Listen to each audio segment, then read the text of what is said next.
실제 있었던 일인지 아니면 어떤 교훈을 위해서 만들어진 일화인지 모르겠습니다. 이런 이야기가 있습니다.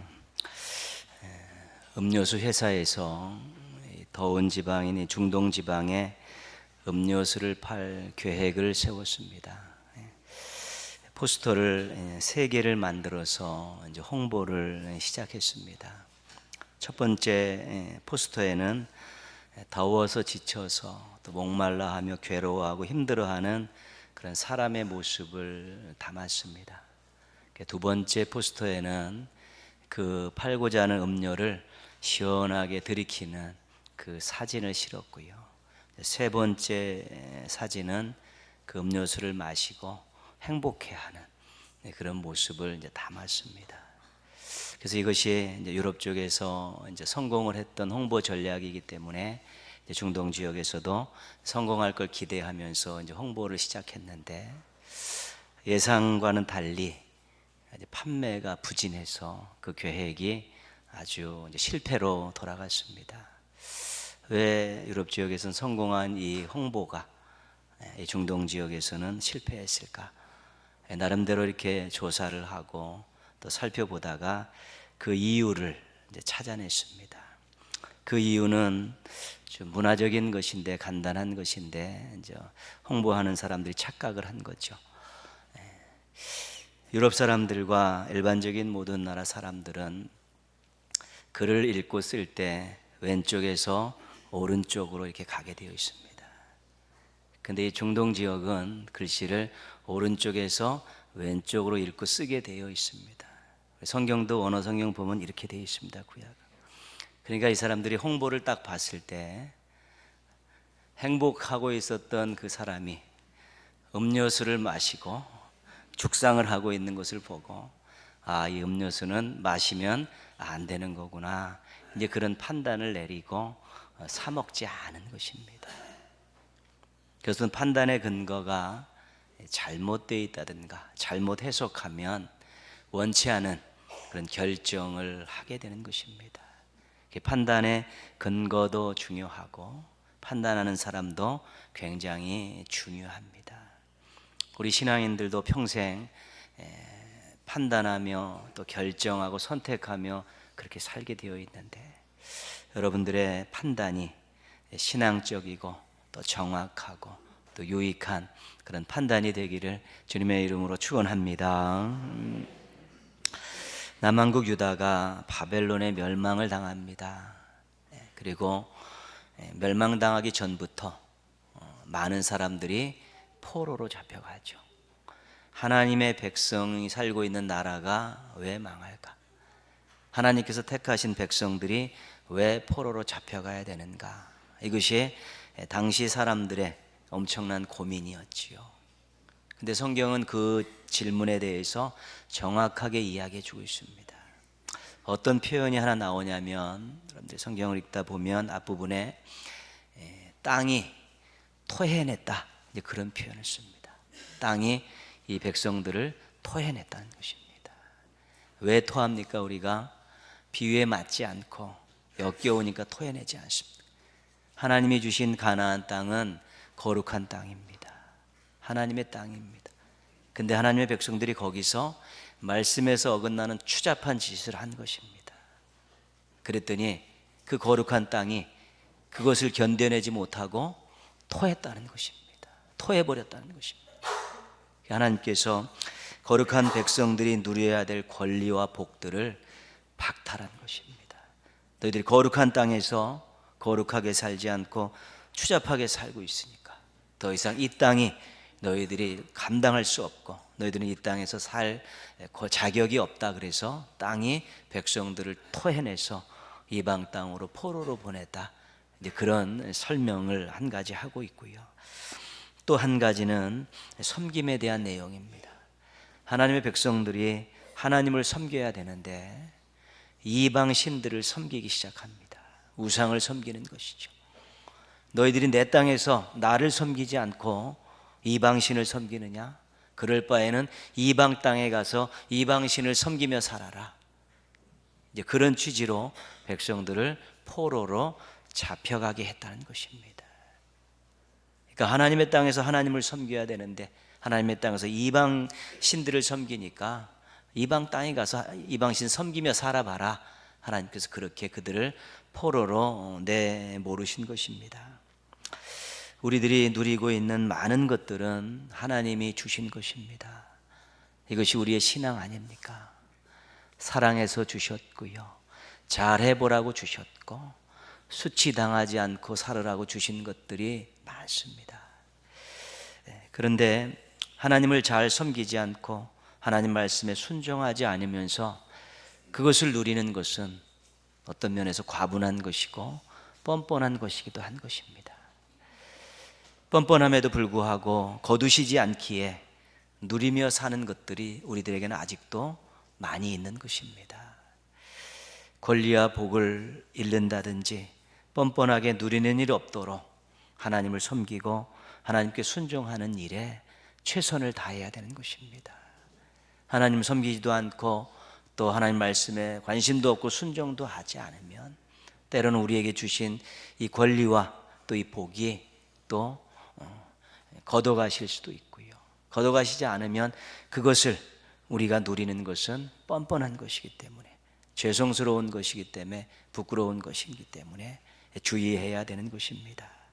권리와 복을 잃어버리지 않도록 뻔뻔하게 누리는 일 없도록 섬김과 순종에 최선을 다하시기를 주님의 이름으로 부탁드리겠습니다. 근데 하나님께서 이들을 쫓아내시면서 포로로 보내시면서 계획하신 것이 있습니다. 70년이 되면 돌아오게 하겠다. 그러면서 이것을 예레미야 선지자를 통해서 약속으로 주셨습니다. 지금은 잡혀가지만 70년 후에는 돌아오게 하겠다. 그런데 여기서 우리가 한 가지 생각할 것은 무엇이냐면요, 70년이 돼도 그들이 정말 하나님만 잘 섬길 것인지, 하나님 말씀을 잘 순종할 것인지, 이런 것들에 대한 기약이 없다는 것입니다. 70년 동안 그들이 정말 하나님에 대한 새로운 몸과 마음을 가지고 새로운 신앙을 가지고 돌아올 준비가 완전히 되어 있을까? 이것에 대해서는 아무도 모르는 것입니다. 그럼에도 불구하고 하나님은 70년이 되면 돌아오게 하겠다고 하신 것이죠. 그렇기 때문에 약속도 은혜입니다. 조건을 붙이지 않으시고 70년 후에 돌아오게 하시겠다는 그 자체도 은혜라는 것입니다. 우리 인생에 우리 하나님께서 우리에게 조건을 붙이셨다면, 많은 조건을 붙이셨다면 실은 우리가 이 인생과 우리의 신앙과 삶을 감당하지 못할 경우가 많이 생기는 것입니다. 그러나 조건을 붙이시지 않고 은혜를 붙이셨기 때문에 우리가 여전히 이런 모습들로서 하루하루의 삶을 살게 되는 것입니다. 그래서 은혜가 감사한 것이고 은혜가 필요한 것이고 은혜가 중요한 것입니다. 예레미야를 통해 주신 그 70년 후의 귀환의 약속이 때가 되니까 이루어졌습니다. 하나님께서 세계의 역사를 주관하신 하나님께서 파사왕 고레스의 마음을 감동시키셔서 포로로 잡혀와 있는 이스라엘 백성들에게 고국 땅으로 돌아가도 좋다, 가서 너희들의 성전을 짓고 마음껏 신앙생활하며 살아라고 칙령을 내립니다. 이것을 우리가 고레스 칙령이라고 그렇게 말합니다. 그래서 바벨론의 포로로 잡혀가 있던 이 백성들이 스룹바벨과 여호수아라는 두 지도자의 인솔하에 5만 명 정도가 고국 땅에 돌아옵니다. 이것이 1차 귀환입니다. 첫 번째 돌아온 이 백성들이 해야 될 일은 성전을 건축하는 일입니다. 돌아와서 삶의 근거지를 어느 정도 마련하고 한 1년이 지난 후에 성전 건축을 시작합니다. 성전 건축의 기초를 다 완성을 했는데, 그곳에 살고 있었던, 포로로 잡혀가지 않고 살고 있었던 그런 혼혈이 된 그런 족속들과 기득권을 가지고 있었던 그런 족속들이 우리도 성전 건축에 참여하고 싶다, 참여하게 해달라고 요청을 했습니다. 그때 이 거룩한 성전에 너희들이 신앙이 섞이고 피가 섞인 너희들이 절대로 올 수 없다라고 거절을 합니다. 이때부터 이들이 앙심을 품고 방해를 하죠. 관리들에게 뇌물을 주어서 공기에 차질을 빚게 하고, 또 파사 나라에다가 계속해서 고발장을, 상소문을 계속 올려서 시끄럽게 이렇게 만듭니다. 파사왕 아닥사스 때에도 그들이 고발장을 쓰고 상소문을 써서 글을 올렸습니다. 근데 이 아닥사스다 왕이 이 방해꾼들이 올린 글을 읽고 결정을 했습니다. 어떤 결정을 했냐면 그것이 4장 21절입니다. 우리가 읽었던 말씀이죠. 4장 21절. 이제 너희는 명령을 전하여 그 사람들에게 공사를 그치게 하여 그 성을 건축하지 못하게 하고 내가 다시 조서 내리기를 기다리라. 아닥사스다 왕이 방해꾼들이 올린 글을 읽고 판단했습니다. 건축을 하게 하면 안 되겠다. 그래서 공권력을 투입해서 건축을 하지 못하도록 아주 제압을 해버렸습니다. 그래서 기초만 놓고 건축을 하지 못한 것이지. 그렇게 세월이 14년, 15년 흘렀습니다. 그 성전 건축의 자리에 풀이 무성하고 짐승들의 배설물들이 쌓이는 그런 일들이 이제 계속이 된 거죠. 하나님께서 그들에게 명령하신 것들을 다 잊어버렸습니다. 세월이 약이 되기도 하지만 세월이 독이 되기도 하는 것입니다. 그렇게 세월이 흐르니까 성전 건축에 대한 하나님의 명령도 잊어버리고, 그리고 은혜도 잊어버리고, 열망도 사라지고, 소망도 없어지고, 이제 와서 뭐 수고하고 희생하는 일을 해서 뭐 하느냐, 그러면서 전부 다 낙심하고 포기하고 희망을 잃고 그렇게 세월들을 보내게 된 것입니다. 우리의 신앙과 사명에 있어서 무관심은 최대의 적입니다. 하나님에 대해서, 하나님의 일에 대해서, 말씀에 대해서, 공동체에 대해서, 또 사명에 대해서 관심이 사라지는 것은 신앙의 불이 꺼지는 것입니다. 모든 것에서 무관심하면 거기에 기도가 들어갈 수 없습니다. 무관심한 데는 땀이 들어갈 수가 없습니다. 무관심한 데는 협력하지 않습니다. 그렇기 때문에 우리 신앙과 사명에 있어서 무관심이라는 이 적이 들어올 때 잘 단돌이 하지 않으면 자기 신앙이 바람 빠진 풍선처럼 그렇게 쪼글쪼글 빠지기 시작하는 것입니다. 하나님에 대해서도, 하나님의 일에 대해서도, 말씀에 대해서도, 공동체에 대해서, 형제 자매에 대해서도, 자신의 인생에 대해서도 자꾸 관심이 있어야지 기도가 되고 열정이 솟아나고 땀을 투자하면서 거기서 아름다운 일들을 만들어가는 일들이 시작되기 때문에 그렇습니다. 이스라엘 백성들이 그렇게 무관심하게 보내고 있을 때 기다리고 기다리시던 하나님께서 할 수 없이 학개와 스가랴라는 선지자를 보냅니다. 왜냐하면 그들로 하여금 잠자던 영혼을 깨우게 하기 위해서입니다. 학개는 너희들 우선순위가 잘못됐다, 아주 책망을 하면서 성전 건축을 촉구합니다. 스가랴는 환상을 많이 보여주면서 미래의 소망을 가져라 그러면서 성전 건축을 독려를 합니다. 예언자들의 말을 듣고 잠자던 백성들의 영혼이 깨어나면서 그들이 다시 건축을 시작합니다. 열심히 시작하는데 파사에서 파견된 관리들이, 총독과 관리들이 보니까 가만히 있었던 사람들이 갑자기 성전 건축을 한다고 막 분주해집니다. 그러니까 그들이 누가 너희들에게 이 건축을 하라고 허락했느냐고 묻습니다. 그때 이스라엘 백성들과 이 지도자들이 하나님께서 허락하셨다, 너희들의 파사왕이 허락한 거다, 그러면서 성전 건축을 멈출 생각을 하지 않고 계속해서 강행을 합니다. 그러니까 이 총독과 관리들이 파사왕 다리오에게 글을 써서 올립니다. 지금 현지 상황이 이런데 이것들을 판단해 주십시오라고. 그래서 그 글을 읽고 판단한 내용이, 다리오 왕이 판단한 내용이 6장 7절 말씀입니다. 우리가 읽었던 말씀이죠. 하나님의 성전 공사를 막지 말고 유다 총독과 장로들이 하나님이 이 성전을 제자리에 건축하게 하라. 그 글을 읽고 다리오는 판단합니다. 성전 건축을 막아서는 안 된다. 그리고 적극적으로 협력하라고, 도우라고 그렇게 조서를 써서 내려보냅니다. 성전 건축과 관련해서 올린 글을 읽고 두 왕의 판단이 달랐습니다. 아닥사스다 왕은 성전 건축은 하지 말아야 된다라는 입장이고, 다리오 왕은 성전 건축을 해야 된다는 것입니다. 글을 읽고 이렇게 다른 판단을 내린 그 판단의 차이가 어디에 있었을까? 오늘 좀 그 내용들을 한번 살펴보려고 합니다. 첫 번째는 이 차이는 글을 올린 사람들, 판단의 근거를 제공했던 사람들에게 있습니다. 이 방해꾼들은 자신들이 건축에 배제됐다는 것 때문에 기분이 상했고 분노했습니다. 그래서 어떻게 해서든지 이 성전 건축을 못하도록, 나도 안 되니까 너도 안 된다는 그런 심보를 가지고 이제 이 성전 건축을 방해할 목적으로 글을 쓰는 것이죠. 그 글의 내용들 나중에 여러분들이 이제 집에 가서 읽어보셔야 되는 내용인데 정리해 드리겠습니다.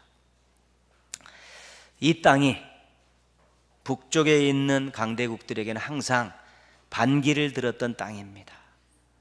온전히 순종하지 않고 기회만 주면 이들이 반기를 들고 대적했던 땅이 지금 이 땅인데, 역사 기록들을 한번 살펴보십시오. 이 땅에 대한 역사 기록을 살펴보시면 이 땅이 항상 북쪽에 있는 나라들에게 반기를 들었던 내용들을 찾으실 수 있을 것입니다. 그런데 이들이 이곳에 성전을 짓고 성읍을 건축한다고 하는데, 왕이시여 어떻게 하면 좋겠습니까? 그랬죠. 아닥사스다 왕이 그 역사적인 자료들을 가지고 쭉 보니까 맞습니다. 이스라엘이 애굽과 북쪽 강대국 사이에서 생존하기 위해서 때로는 여기에 붙었다 저기에 붙었다 하는 그런 전략을 썼었는데, 그때마다 북쪽 땅에다가 등을 돌릴 때마다 반기를 들었던 내용들이 고스란히 기록이 되어 있죠. 그러니까 아닥사스다 왕 입장에서는 저기 성전이 건축되고 성읍이 대대로 면모를 갖추면 또 반기를 들 것 같다. 그러니까 성전 건축을 못하도록 하라, 그런 판단을 내리게 된 것입니다. 이 글을 올린 사람들이 이 기록 중에서 부정적인 것만 보도록 그렇게 유도를 한 것입니다. 판단의 근거를 부정적인 것들만 보도록 그렇게 제시를 했기 때문에 아닥사스다 왕이 이런 결정을 하게 됩니다. 성전 건축 안 돼, 공권력으로 막아, 이렇게 돼서 성전 건축이 중단된 것입니다. 이제 14와 5년 후에 자신들의 힘으로 건축을 중단시킬 수 없었던 총독과 관리들이 이 진실에 의혹을 가졌습니다. 왜 저들이 그렇게 생명을 걸고 성전을 건축하려 하는가? 저들이 하나님이 허락하셨다고 하고 고레스 왕이 허락했다고 하는데 한번 알아봐야겠다. 그래서 글을 올리는데, 글을 올린 게 간단합니다. 왕이시여, 왕의 보물 정각에서 우리 선대왕이셨던 고레스가 진짜로 이 나라에 성전을 건축해도 좋다라는 칙령을 내리신 것이 있는가 한번 살펴봐 주십시오. 그렇게 글을 올렸습니다. 그래서 다리오 왕이 왕궁에 있는 그 보물 전각에서 그 선대왕의 그 자료들을 쭉 조사하는 중에 이 고레스 칙령을 발견한 것입니다. 사실입니다. 우리의 왕이, 선대왕이 저 땅에 성전을 건축해도 좋다라는 칙령을 내린 것을 발견을 한 것이죠. 그래서 확인해 보니까 진짜이기 때문에 성전 건축을 중단하지 말 것을 판단하고 그렇게 조서를 내려보낸 것이죠. 이 두 번째 관리들은 있는 기록 중에 사실이고 긍정적인 것들만 볼 수 있도록 그렇게 판단의 근거들을 제공한 것입니다. 선왕의 유지를 받들어야 하기 때문에 공사를 중단시키지 않고 적극 협력할 수 있는 그런 판단의 근거를 제공한 것입니다. 그래서 판단의 근거가 진짜냐 가짜냐, 또 부정적인 거냐 긍정적인 거냐, 근거를 제공하는 사람이 어떤 사적인 이해관계가 들어가 있느냐 안 들어갔느냐에 따라서 그것을 보는 사람이 제대로 판단할 수 있는가 없는가가 결정이 되는 것입니다. 요즘에 이 사회를 강타하고 있는 것 중에 하나가 이 가짜뉴스입니다. 가짜뉴스. SNS가 발달되면서 막 그냥 가짜뉴스를 올리죠. 그러면 어떤 판단의 근거가 그것밖에 없을 때는 그것이 진짜인 양 생각을 하게 되는 것이죠. 진실을 호도하고 왜곡하는 일들을 마구마구 돌리니까 정확하게 판단할 수 없고 올바르게 판단할 수 없는 그러한 일들이 생겨나죠. 사회가 혼란해지고 사람들이 상처받는 일들이 많아지는 것입니다. 또 사람들의 긍정적인 것은 덮어놓고 부정적인 것만 계속 까발리고 있죠. 완전한 사람이 어디 있겠습니까? 다 허물이 있고 부족함이 있는데 특정한 작은 거 하나만 발견돼도 그걸 가지고 엄청나게 막 까발리니까 그 사람의 그런 장점들은 전부 없어지고 그거 하나 때문에 매장되는 일들도 일어나게 되는 것이지 않습니까? 소개되지 않아서 그렇지 우리 한 사람 한 사람도 전부 누가 인생 전체를 들춰보면 그만한 대가를 치를 만한 일들은 다 있는 것입니다. 판단의 근거를 너무 부정적으로 너무 잘못되고 가짜인 것들을 자꾸 올리니까 사회가 혼란스럽고 관계들이 서로 불신는 관계가 커지고 사람들이 사람들을 판단하고 비판하고 그런 일들이 생겨나니까 사회가 밝아질 수가 없는 것입니다. 진실과 긍정이 살아있을 때 신뢰도가 생기고 공동체도 성숙해지는 것입니다. 진실을 올려서 판단하게 해야 되고요, 또 긍정적인 면들을 부각시켜서 판단할 수 있게 해야 되는 것이지. 그런 입장에서 신앙인들의 역할이 중요한 것입니다. 하나님께서는 우리들에게 거짓말하지 말라고 말씀하셨습니다. 거짓말하지 마. 그래서 우리가 무언가를 정보를 제공하고 뭔가 이야기를 할 때는 항상 진실된 것들 가지고 이야기해야 되는 것이고요, 조금 긍정적인 면에서 모든 판단의 근거들을 제공해주는 그런 분위기들을 만들어가는 것이 우리 신앙인들이 아주 역할이 중요하고 교회의 역할이 중요한 것입니다. 우리가 빛의 사명을 감당하던 소금의 사명을 감당하던 이 진실과 긍정을 가지고 우리가 좋은 판단의 근거들을 제공하게 될 때 신뢰도가 높아지고 공동체가 성숙해지기 때문에 그런 것입니다. 이 세상이 어두워지고 더욱더 신뢰도가 떨어지고 불신하고 서로 티격태격하고 서로 또 좋지 않은 관계들이 많아지는 생각 속에서 우리 성도들이, 교회가 정말 진실과 긍정이라는 이런 판단의 근거들을 많이 제공하고 또 그런 분위기들을 만들어가게 될 때 우리 하나님 나라를 맛보게 하는 놀라운 역사들을 경험할 수 있게 되는 것입니다. 진실과 긍정의 말과 태도로 아름다운 세상을 만들어가는데 일조하는 신앙인들 되기를 주님의 이름으로 부탁드리겠습니다. 이 판단의 차이가 나는 두 번째 이유는 왕들의 마음에 있었습니다. 아닥사스다 왕이 실은 방해꾼들에게 속은 것이지요. 근데 이 방해꾼들이 올린 이 고발장에 아주 중심 내용은 간단한 것입니다. 뭐냐면 건축이 완료되면 왕과 나라는 손해를 볼 것입니다. 이것이 그 고발장의 내용의 전부입니다. 그들이 건축을 하면 성읍을 또 만들게 될 것이고 그것이 완성되는 순간에 세금이 줄어듭니다. 또 그들이 반역을 일으키면 독립하면 영토가 줄어듭니다. 이 성전 건축은 왕에게 손해가 되는 일입니다. 정확하게 판단해서 조서를 내려주십시오. 그렇게 이야기한 것입니다. 결국 아닥사스다 왕이 자기 손해라는 판단의 근거를 가지고 판단을 내리니까 성전 건축을 못하게 만들어버린 것입니다. 다리오 왕은 중심을 잡고 정확하게 판단했습니다. 이 자신의 나라에 대한 자긍심, 선왕들에 대한 존경심을 가지고 진짜 우리 선왕이 저 나라에 성전을 지어도 좋다고 말씀하셨는가 살펴보자. 그 입장을 가지고 정확하게 자료를 조사해서 그것이 딱 나오니까 이 강대국의 자존심을 가지고 선왕에 대한 존경심을 가지고 정확하게 판단해서 성전 건축을 허락하고 도울 것을 지시하게 된 것입니다. 판단의 근거에 따라서 그것을 판단을 하는 사람들이 어떤 마음을 갖느냐에 따라서 달라진 것입니다. 공공사업이 있을 때 반대에 많이 부딪힙니다. 개인 관계에서도 갈등들은 많습니다. 그런데 이 손해라는 판단의 근거를 가지고 판단하게 될 때 일이 진척이 안 되는 일들이 너무도 많습니다. 이 일이 정말 모두에게 유익이 되는 일이라는 그런 관점이 아니라 나에게 손해가 된다는 관점이 들어가면 허락하는 사람이 별로 없는 것입니다. 신앙과 관계된 일도 손해를 본다는 생각이 미치면 부정적인 반응이 나올 수밖에 없습니다. 하나님의 일도 마찬가지. 그 일을 하면 나에게 손해가 된다 그랬을 때 흔쾌하게 나서기가 쉽지 않은 것입니다. 하나님의 영광과 자신의 이익이 상충될 수 있습니다. 하나님의 뜻과 자신의 손해가 맞설 수 있습니다. 그때 판단의 기준이 무엇이냐가 중요합니다. 그 판단의 기준에 따라서 선택이 달라지고 언행이 달라지기 때문에 그렇습니다. 신앙인은 이익을 따라 사는 사람들이 아니라 말씀을 따라 사는 사람들입니다. 신앙인들은 이익을 따라 사는 사람들이 아니라 약속을 붙들고 사는 사람들입니다. 그렇기 때문에 우리의 판단의 근거가 하나님의 말씀이 되어야 되는 것입니다.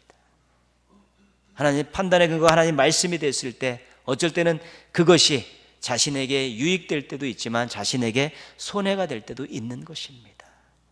그러나 궁극적으로 하나님의 말씀을 판단 근거로 삼고 선택했을 때 우리가 어떤 손해가 금방은 있을지 몰라도 하나님께서 거기에 상응하는 또 보이지 않는 것으로 또 엄청나게 우리를 채워주시는 것들을 경험할 수 있어야 되는 것입니다.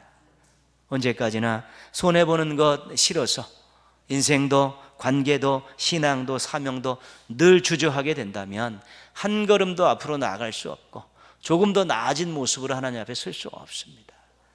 그러나 모든 판단의 근거가 말씀에 두고 약속에 두고 때로는 그것이 지금 당장은 조금 손해가 되고 어려움이 있어도 그렇게 판단하고 결정했을 때 하나님 기뻐하시고 하나님 역사하시는 일들이 일어나게 되면 조금 받는 그런 손해들은 얼마든지 감수하고도 남음이 있고 또 채워지고도 남음이 있기 때문에 그렇습니다. 판단의 근거가 이익이 될 때 순종하기 어렵습니다. 판단의 근거가 이익이 될 때 성장할 수 없습니다. 판단의 근거가 이익이 될 때 하나님의 사명에 흔쾌히 따라 나설 수 없게 되는 것입니다. 자기 자신의 발목을 스스로 붙들고 있기 때문에 그렇습니다. 판단의 근거가 하나님의 말씀이 되면 순종할 수 있습니다. 판단의 근거가 하나님의 말씀이 되면 그 신앙은 성장하게 되어 있고요. 판단의 근거가 하나님의 말씀이 되면 주변에 좋은 영향력들을 끼치며 살아가는 멋진 인생들이 되어질 수 있게 되는 것입니다. 계속 앞으로 우리는 어떤 일들을 선택하고 판단해야 됩니다. 그때 우리가 늘 이해관계에 따라 그것들을 판단하기 시작하면 우리가 실수할 때가 많고 또 신앙적으로 벗어난 선택을 할 때가 많이 생길 수밖에 없습니다. 그러나 우리 말씀의 백성입니다. 하나님의 말씀은 살아있는 말씀이고 우리의 빛이 되는 말씀이고 우리에게 능력이 되는 말씀이고 약속대로 이루어지는 말씀이기 때문에 반석과 같은 것이기 때문에 그걸 근거해서 판단하게 되면 절대로 실수하는 일은 없고 또 앞으로 좋은 일들과 또 선한 영향력을 끼치는 것들을 경험하며 살아갈 수 있게 되는 것입니다. 판단의 근거를 이익이 아니라 말씀에 두고 사는 우리 성숙한 신앙인들 되셔서 자신과 주변 사람들과 공동체에 큰 영향력을 끼치며 살아가시길 주님의 이름으로 축원합니다. 아멘.